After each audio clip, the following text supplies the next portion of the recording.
Hello and welcome to episode 13 of the SWR Darts Coaching podcast with me, Sean, a JDC Level 1 qualified darts coach and a SiteRight accredited darts coach. Today's episode, I have had the privilege of having a chat with Sam Squire from Sam Squire's Darts Coaching. Sam's based up in Yorkshire, is involved with Yorkshire Youth, and he very kindly sat down with me and we had a little chat about his coaching journey, how he got into coaching, his sort of journey in darts, of how he got involved with Yorkshire Youth, all the way through to working with the players that he's currently working with. I hope you enjoy this chat with Sam. Very much like the one I had with Brian, I like to get a perspective of different darts coaches, see how different coaches work. And obviously it gives you, the listener, that opportunity to understand that there are more people getting involved in darts coaches and more good qualified darts coaches out there to help you in your game. So I hope you enjoy this episode. It's only about a 40-minute one. It's only a brief chat with Sam, but I hope you get something good out from the episode. In the next episode that I'm going to release after this one, I'm going to be talking about practice games. So I'm going to be selecting 2 practice games and I'm going to be breaking them down. But that episode will be coming out towards the end of August. So make sure you follow us for that. And as always, if you need to get in touch with myself, you can via my website, swrdartscoaching.co.uk. And of course, I'm across all the social medias. So again, I hope you enjoy this. I will now hand over to myself, speaking with Sam Squire from Sam Squire Darts Coaching. So today I am absolutely delighted to announce that Sam Squire is joining me on the podcast. Sam is a fellow darts coach, and we're going to be chatting to him and getting his view on how the darts coaching is, how he coaches, and what he offers. So Sam, welcome to the SWR Darts Coaching podcast. Oh, thank you very much. So, Sam, I've obviously known you for a while. I follow you online, etc. I've spoken to you. I remember meeting you last year up at the British Open in Bridlington. But just give us a bit about yourself, Sam. How have you got into darts? And how did you get into coaching? Obviously, name's Sam. From Normanton in Wakefield, which easiest way to describe that to people who have no idea is it's near Leeds.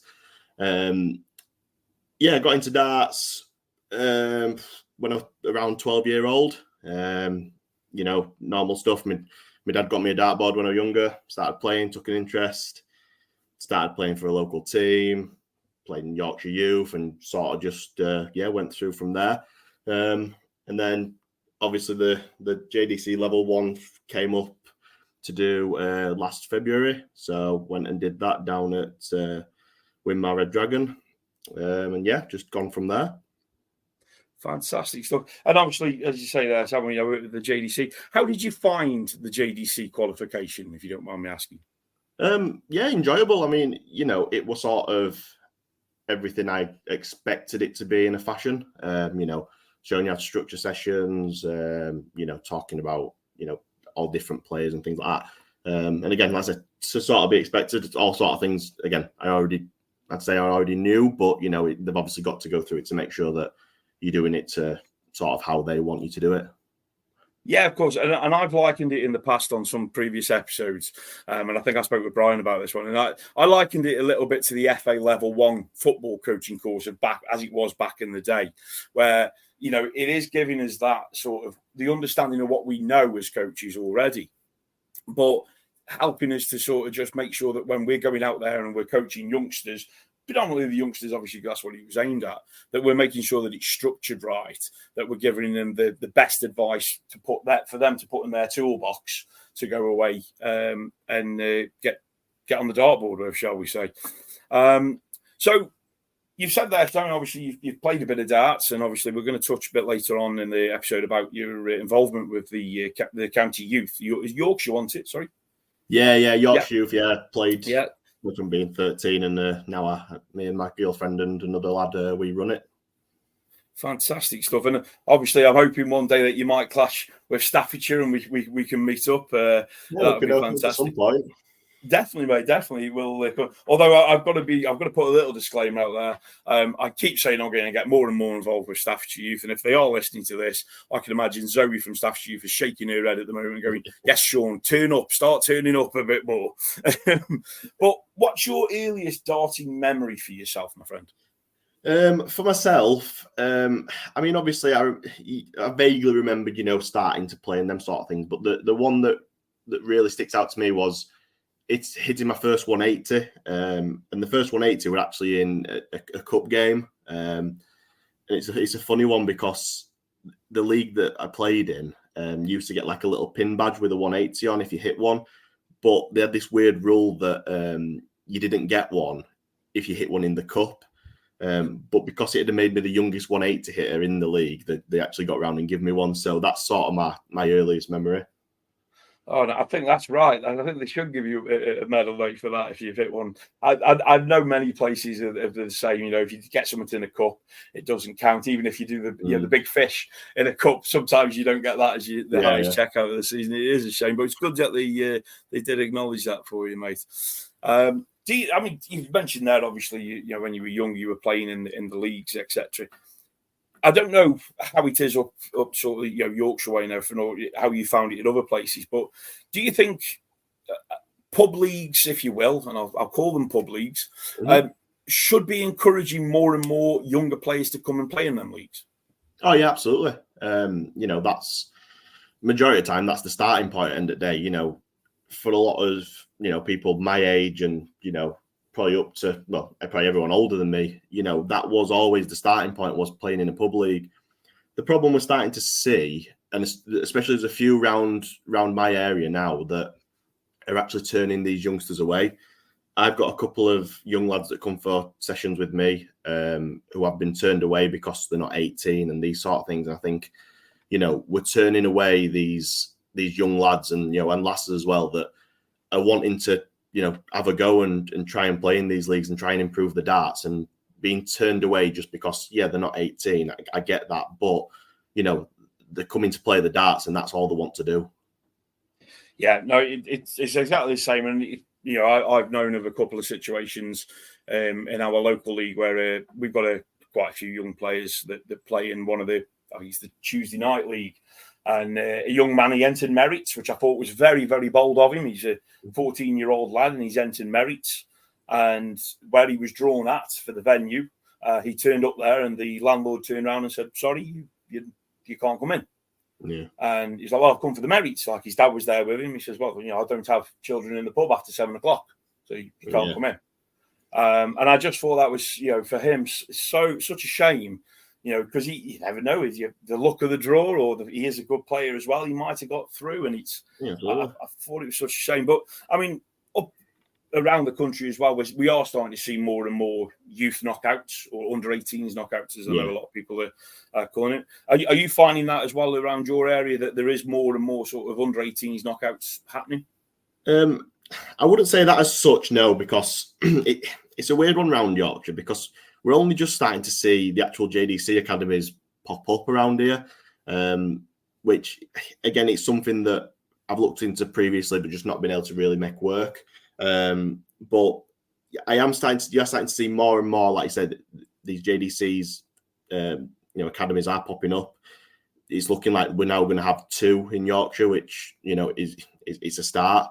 But yeah, it would be nice to see a few more, youth competitions to enable them to, have their own little knockouts. Yeah, and again, I'm with you on the what you said about the starting out in pubs for the youngsters, and I think if a young player can get into a pub team and play for a pub league and he's allowed in, brilliant, or she's allowed in, should I say, sorry, brilliant. And then the same if they've got the opportunity at the weekend to go and play in a youth league or a youth cup. I think this is the way forward for them to get more development of their game, and that is what it's all about. I mean, you mentioned there about the JDC academies. Obviously, there are more and more coming around.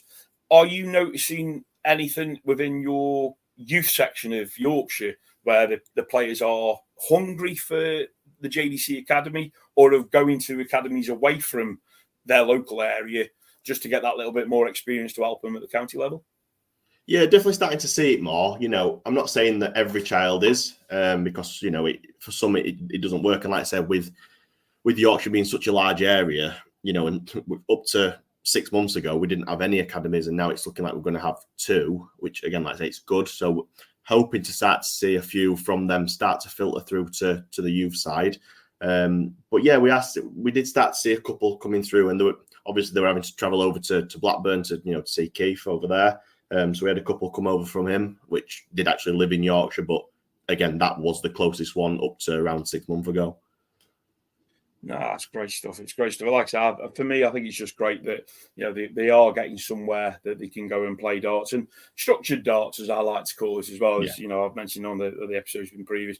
I think I was at a youth club just a few weeks ago, and I was trying to put a structured session across, and all they wanted to do was just play 501. Yeah. And I was like, right, okay, go play your 501, and then all I'm looking around on every board, everyone's on 1-1. And I just thought, if you'd done a bit of structure, we wouldn't have been in this situation. Yeah, absolutely. So going back through your history of playing the game, and obviously now you're into the coaching side and working with the youth, what's the best advice you've probably ever been given? Best advice I've been given, you get some, as you get some terrible advice when you're younger. But I'd say the one that sort of sticks in my mind is one of the old boys who used to play in a Monday night team. He used to just say, focus on your 3 darts, which I think is important. You can get very caught up in what your opponent's doing and, what the scores are on board and stuff. And, if you just focus on your next 3 darts, then, you've got nothing to worry about. Absolutely love that. And I think that is, again, I think it's very, very sound advice. The comments back in the day, it was always the skipper of the local pub side that would be handing out the advice. And as you say, some advice out there isn't fantastic. And I know I've waffled on many a time about some of the stuff that we see now across TikTok, which is, well, mind-blowing. It's always interesting to sit and have a little flick through TikTok, isn't it? I think that's it. I think if you're, as us as coaches and qualified coaches, I think when we're at that moment of going, is what I'm saying how I think it's right. 5 minutes on TikTok and you go, yes, it is what I'm saying. Yeah, absolutely right. Is. Yeah. So let's talk about your coaching sessions then, Sam. So obviously you've been coaching now for what are we, 2 years nearly? About 18 months now. 18 months. Fantastic. So take me back, or let me try and take you back to your first session that you did. Oof. What do you remember from that? Do you remember much from that? And would you say that you're a different coach now to how that first session went? I'd say so, yeah, absolutely. I was quite lucky at the start of my coaching journey because, I had a good guinea pig in Tom Sykes. Yes. So, quite lucky there. Been good friends for a lot of years. So obviously I explained to him that, you are my guinea pig if you're willing to let me. And, luckily he did. But yeah, the first session, it was just me learning about how I come across and, how I'm giving the advice and explaining routine and, explaining things. And, that's obviously a lot of learning to start with, to make sure that, like I say, I came across properly. But yeah, absolutely completely different coach from then to now. Yeah, and I think that's I think from any coach in any sport, really, that is what we do. We do evolve as coaches. One of my favourite comments that was always given to me from the football world when I was involved in football is, the greatest coaches are the greatest thieves. Because we get everything. We see things and we go, oh well, I'll take that on board. How can I then adapt that into my coaching style? So it's great to see that, like you say, you've had a look at that and gone, yeah, I have evolved as a coach and I am going for it different now. So for anyone who might be listening to this, Sam, and obviously is thinking to themselves, well, I'm up Yorkshire way, or I know you do a lot on line coaching, and I want to touch on that in a second. If someone is to book in with you for a coaching session, Sam, what can they expect from you? Again, depending on who the person is and how they want it to go, it'll go exactly how they want. If you want it to be a very relaxed sort of, chat as if we're down at a tournament, we'll talk like that, and we'll speak through things, and and I'll explain. I always try to say that I'm not like a teacher at a school. I never want to be like that. That's not how I want to come across. I want it to be very much that we're chatting as friends. I'm trying to give you advice and stick you on a particular path. But I'll try and give you a structured routine, as in I'll try and give you routines or practice routines that put you on the right path. Like we were speaking earlier about the structured routines, something on scoring, something on finishing, something on the setup in between. That's what I tend to look at. But then obviously, on a first session, we'll look at a bit of, throw analysis, see what you're doing with your throw, how you're gripping the dart, what darts you're throwing. And like I said, then we'll just have a general chat about, how they feel about darts. And yeah, that's basically how our first session would go. Loving that, and again, I'm big within the structure, and I know you are as well. From people that I've spoken to that have come to you, that is wonderful. Do you find though, Sam, when players, and a new player or someone who's only been playing for maybe the few months, i.e., the people who might have picked it up in January when it was a little bit more in the media than ever, are you finding when they come to you that they have got no routine, no practice structure or anything? Oh, absolutely. I get that with players who've been playing for 20, 30 years as well. You've got a lot of players that, like I said, they're just coming in and saying, oh, I'm throwing every day, for 2 hours, and I don't seem to be getting any better. And like, obviously, you'll ask them, say, well, do you have any sort of routine? And it's just, oh, yeah, well, I play against level 3 on dartboard, or, it's like, well, no, that's not the structure that I'm talking about. That's just you playing games. Yeah, and again, that's it. It always makes me laugh that people go, well, I am practicing a lot because I play in this online league or this online league, or I play in this pub league. I play Fred down the pub every Thursday, and it's like it's good, but it's not structured practice. It's just playing 501. So that's great to hear. So, moving away from obviously your 1-to-1s, and obviously this, hopefully this podcast does reach quite vast. I hope. I always hope anyway. Online coaching. What made you go one day, actually, I'm going to do some coaching online, and how have you found that? The thing I was getting a lot of messages on Twitter, X, whatever you want to call it, Facebook, emails, saying, oh, well, I'm down in London, I'm down in this area, I'm up in Scotland. And obviously, when sort of you've no one to push to them, because obviously, as far as qualified coaches go, I only really know of me, yourself, and Brian, who are really doing the sort of 1-to-1s.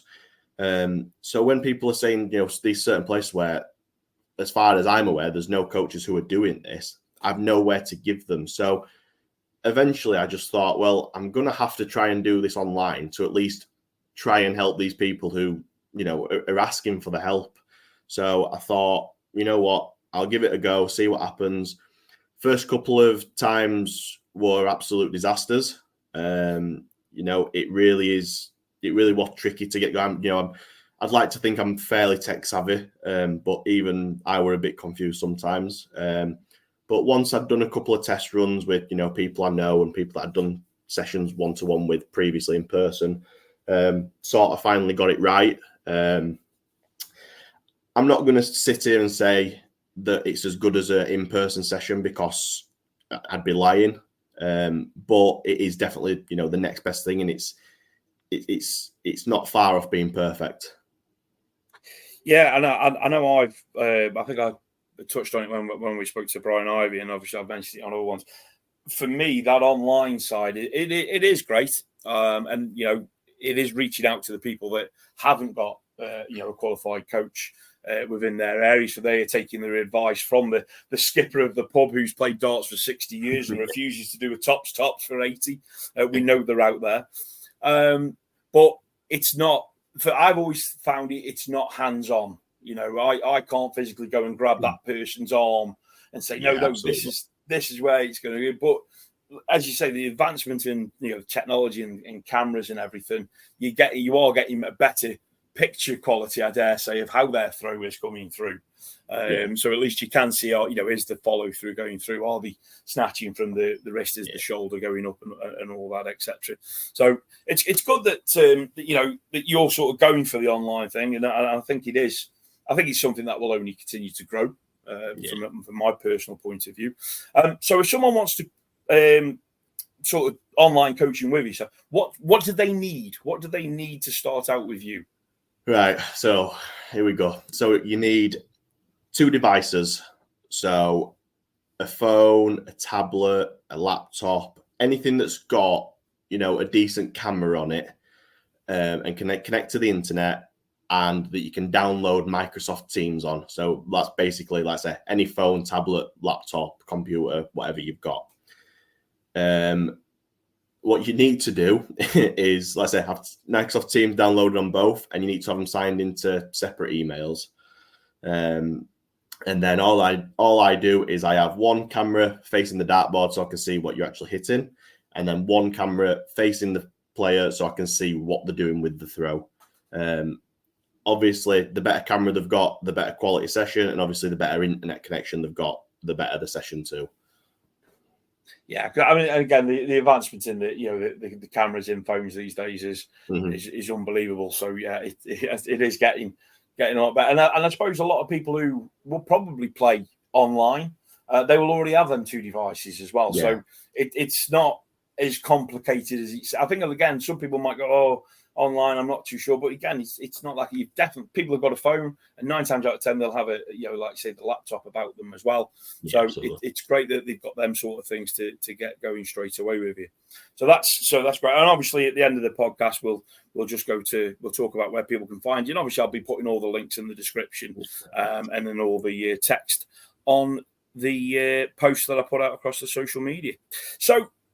I don't want to take too much of your time up, Sam, so I'm just going to come with a few little questions to sort of come at you at the moment. So what do you feel the future holds for yourself? In darts coaching terms, I'd like to think that maybe could go full-time one day. It's definitely not impossible. But, it's something that you sort of can't take lightly. At the minute, I'm happy doing what I do, which is, 3 or 4 nights a week. But, full-time would be nice. Be nice to have a world champion one day. You never know on that stage of things. But, no, at the minute for me, near future, I'll keep working with the players that I continually work with, and hope, to see them progress. And like I say, in the bit further future, maybe full-time, and hopefully have these younger players and even older players, pushing themselves and getting better. No, definitely. I remember asking Brian this question. Do you ever think we will see a dart player win a tournament, a PDC major, and accredit what they've done to the help of a darts coach? So we know, as you mentioned, there's a handful of us across the country. There are, more and more. The JDC are brilliant with what they've been doing with the qualification, and I believe the level 2 will happen one day. I do believe that. But do you see that day of where a player lifts the trophy up in a major, and on that stage there'll be him, his family, and standing alongside them will be his darts coach? I'd like to hope so. Obviously, as you'll know as well, there's still that sort of, I say, stigma on darts coaches. You can't teach somebody to throw a dart. Well, you clearly can. It's something. It's all technique. You can teach anybody to do anything. So, I would like to think so. We've already sort of seen a few players, obviously mention and delve into, speaking about using darts coaches and these sort of things. There were the darts podcast that they do on Sky Sports, and there were Mark Webster and Devon Peterson on it. And they spoke about darts coaches and that, they feel it is essential to have one. So, it would be nice to see that sort of push, with coaches in general. No, David, and you just touched on it there, and it's something I haven't written down, to be honest, Sam, and it is something that I've always spoke about, that stigma that oh, what do you do? Oh, I'm a darts coach. I coach players darts. Oh, get out of it, mate! You can't coach darts. Yeah. Have you had that issue, or have you had that conversation? Shall I say? Loads, loads of times.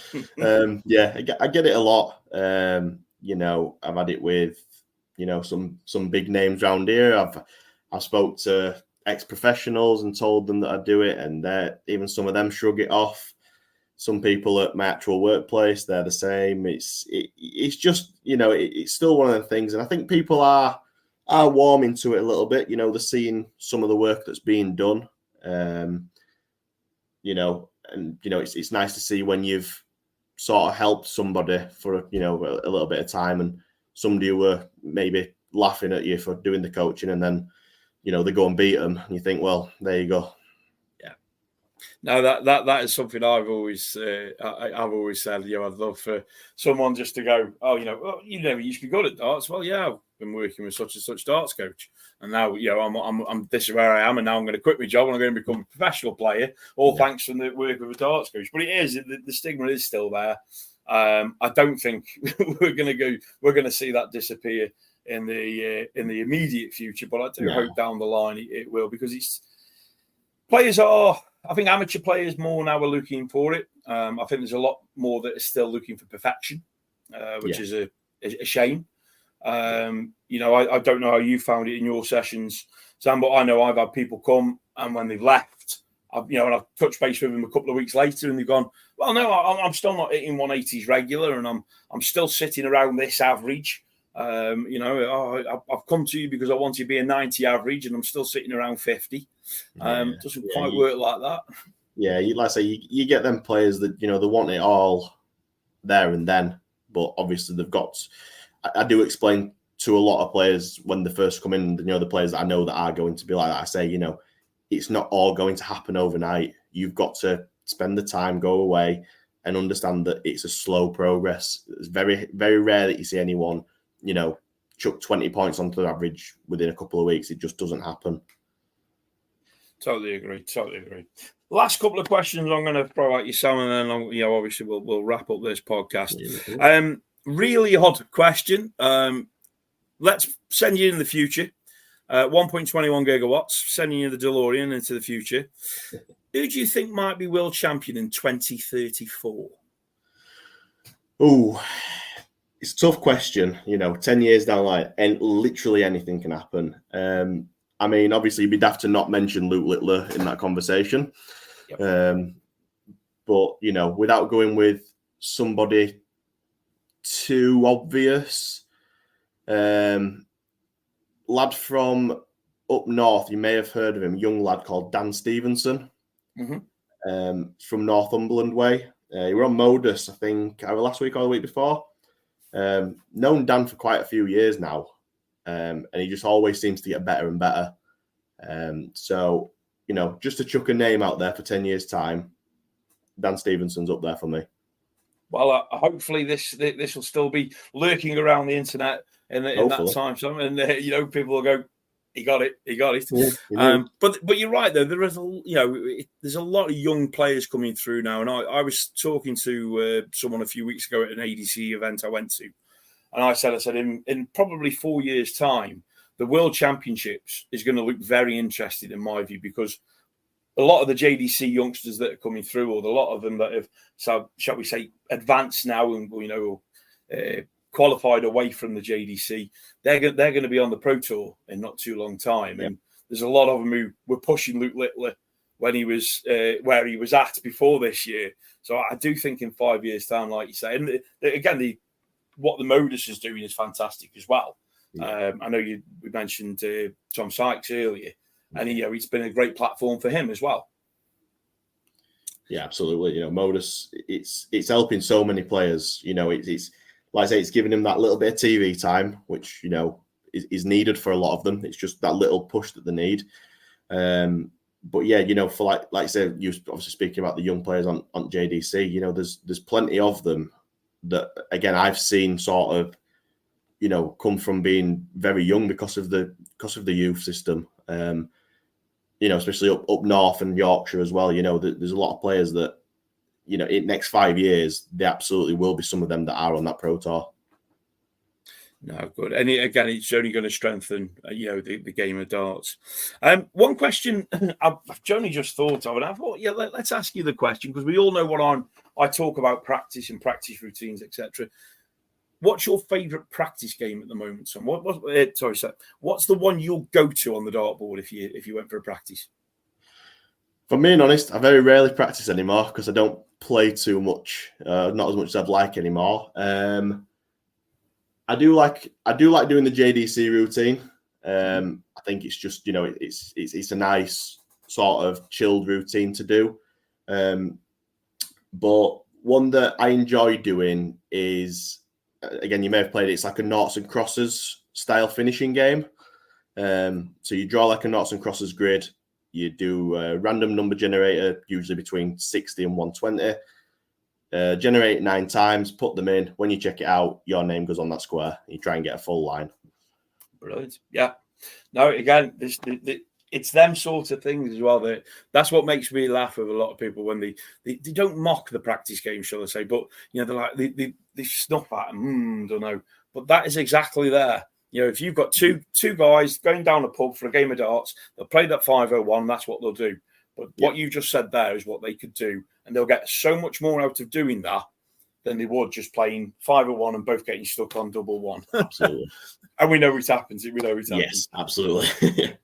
My final question to you, and it's not darts related at all, and you don't have to give me an honest answer, but what's your guilty pleasure away from darts that you do that's got no involvement in darts, where you've gone, I've done so much coaching this week, I'm going to have a bit of time to myself. What's that guilty pleasure? Usually it's stupid cartoons I like to watch. So Simpsons, Rick and Morty, Family Guy, American Dad, things like that. I like to watch silly cartoons because I like to just sit there and just laugh at things that other people would find ridiculously stupid, but I find it hilarious. No, that's brilliant, mate. And again, we all need that little break. We need that break, especially, us as coaches, we can coach so much and then it just fills our head, and we need that time away where we can just recharge the battery, shall we say. Absolutely. So, Sam, it's been absolutely brilliant chatting to you, mate. It really has, and I really appreciate your time. Where can people find you, my friend? Let them know where they can find you. Facebook, X or Twitter, again, whichever you want to call it. Both of them, if you search Sam Squire Darts Coaching, you usually pop up. Got a website, which you can find through my Twitter X. It's in the top of there. And yeah, apart from that, that's about it, really. No, that's brilliant. And obviously, I'll be leaving all the links in the notes on the podcast on Spotify. And when I share it out across social media, obviously, we'll be linking it to yourself as well. Sam, it's been an absolute pleasure talking to you, mate. Just getting that little bit of insight into your coaching, and hopefully, people who are listening to this can then look at it and go, "Oh yeah, another darts coach out there. Let's get out there." Because I've said it before on these podcasts. For me, I encourage players to go to other coaches. So players who come to me for coaching, I always say to them, if you're looking for online, get in touch with yourself, get in touch with Brian, get more information, because just because one coach has offered one thing, you might be able to glean something from the other coach. And that's why I want to do this sort of, it's not a series as I'm going to call it, but I want to do this thing where I talk to other coaches so people know that, we're all out there. We all coach differently. If we coach the same, I've always joked that if we all threw darts the same, the game would be boring. Absolutely. And I think if every darts coach coached the same, then there'd be nothing. It would be boring as well. Yeah, it's we're all different. I sort of, with people, I try to liken it to sort of like football managers. They all manage different. They all want to play different tactics, different ways. So us as coaches, we're the same. We're all different. We all want to do different things. We've got different ideas of the game and different ways to do certain things. So like I said, if somebody came to me and it didn't quite work out, there's no reason why if they came to you, it would. I mean, there's nothing. It doesn't hurt by going and seeing somebody else just to give it a different perspective. Definitely not. Sam, again, mate, thank you very much for your time, my friend. And obviously, we'll drop all the links to yourself online. And I wish you the very, very best for the future, mate. And as I say, hopefully, at some point, Staffordshire and Yorkshire might meet up. And I hope, are you going to Bridlington this year, by the way? I absolutely am. I will see you up in Bridlington, and I will get you a drink while I'm up there, my friend. Yeah, I'm sure we'll have a couple. And without doubt. Sam, really appreciate your time. Thank you very much, mate. Thank you. So I hope you enjoyed this episode. I think that was a fantastic insight to how Sam goes about darts coaching, how he got into darts, his darting journey. And I'm certainly look forward to catching up with him again in Bridlington this year, having a couple of drinks and maybe a couple of games of darts. Who knows? So yeah, if you want to find Sam, you can find him obviously across social media. He's on Facebook if you just search for Sam Squire Darts Coaching. He's also on Twitter, X as he says. On there it's SS Darts Coaching, so you can go and find him on there. And if you just search for him on Google, he does come up. He does have a little website as well, so you can book on you can view on his website and contact him through there for any bookings that you may be interested in taking up. I really appreciate Sam's time. It was fantastic. As I say, next episode, I'm going to be talking about practice games, the structure of them, and just what I feel that players can get out of them. If you've enjoyed this episode, though, enjoyed me talking to another darts coach, let me know in the comments. I'm always looking to do new things. I want to talk to a couple more people involved in the darts coaching scene, which is obviously I'm hoping to get them over the line before the end of the year. I'm also got in plans to talk to a guy who I've been coaching regular, to get him on the podcast, to get his views on how he has found coaching, what his journey's been like coming to me for darts coaching. I also know he's been to other darts coaches as well, so that'll be fantastic to get that insight as well. So yeah, thank you very much for listening. Really appreciate it. Please hit the follow button here on Spotify. I'm not on any of the other platforms. I'm just on Spotify at the moment. Please share it with all your darting connections. Let's spread the word about this podcast. Let's spread the words about darts coaching. And together, we can help everyone's game, and that's always the aim of what we're looking for. Don't forget, you can find me all across social media. Just search for SWR Darts Coaching, and you'll be able to find me there. Once again, thank you very much for listening, and I'll speak to you on the next one.